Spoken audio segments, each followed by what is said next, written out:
There's been more literature written about Jesus than any other person in the history of the world.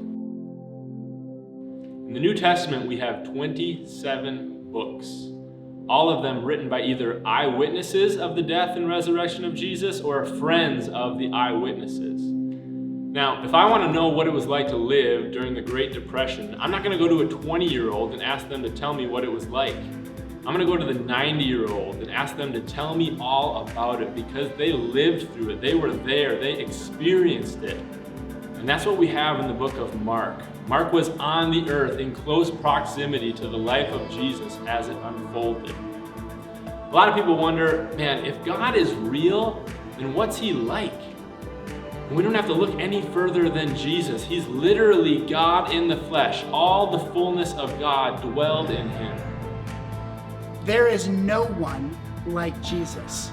No one heals like Jesus. Jesus is the only one throughout all history that has the power to heal people instantly. And he did so showing love and kindness and compassion.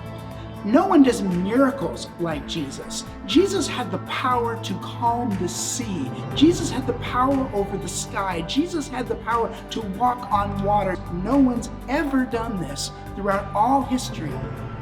In the Gospel of Mark, Jesus jumps onto the scene as one proclaiming the good news of God's kingdom. And in God's kingdom, conventional wisdom gets turned on its head. It's like doing a handstand with Jesus for 16 chapters as he takes all of our expectations and overturns them. For example, in God's kingdom, if you want to be first, you have to be last. If you want to save your life, you have to lose your life for the gospel and for Jesus' sake. And nobody embodies this teaching better than Jesus himself, the King, who did not come to be served, but came to serve and to give his life as a ransom for many.